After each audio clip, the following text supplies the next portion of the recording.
ചോറിൻ്റെ കൂടെ കഴിക്കാൻ പറ്റിയ ഒരു അടിപൊളി സൈഡ് ഡിഷാണ് ഇന്നത്തെ സ്പെഷ്യൽ.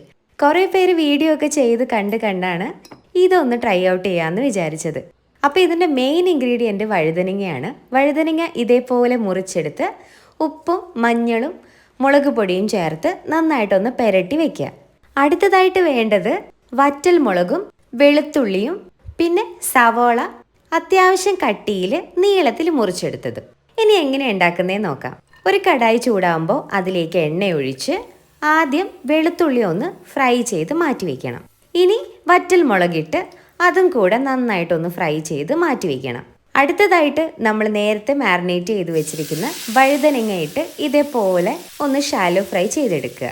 ഇടയ്ക്കിടയ്ക്ക് തിരിച്ചു മറിച്ച് ഇട്ട് കൊടുക്കാൻ മറക്കരുത്, അല്ലെങ്കിൽ കരിഞ്ഞു പോകും. അപ്പോൾ ഏകദേശം ഈ ഒരു രീതിയിൽ നന്നായി ഫ്രൈ ആയി വരുമ്പം വഴുതനങ്ങയും കൂടെ നമുക്ക് മാറ്റി വയ്ക്കാം. ഇനി നമ്മുടെ ലാസ്റ്റ് ഇൻഗ്രീഡിയൻറ്റ് സവോള, അതും കൂടെ ചേർത്ത് നന്നായിട്ടൊന്ന് സോട്ട് ചെയ്തെടുക്കണം. ഒത്തിരി കുഴഞ്ഞു പോകണ്ട, ചെറുതായിട്ട് കടിക്കുന്ന ഒരു രീതിയിൽ വേണം എടുക്കാനായിട്ട്.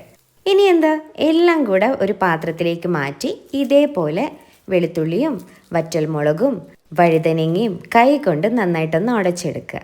ഒരു മാഷർ യൂസ് ചെയ്ത് വേണമെങ്കിലും ചെയ്യാം. അതിനുശേഷം കൈ കൊണ്ടെല്ലാം ഒന്നുകൂടൊന്ന് യോജിപ്പിച്ച് ഫ്രൈ ചെയ്ത് വെച്ചിരിക്കുന്ന സവോളയും കൂടെ ചേർത്ത് നന്നായിട്ടൊന്ന് തിരുമ്മിയെടുക്കുക.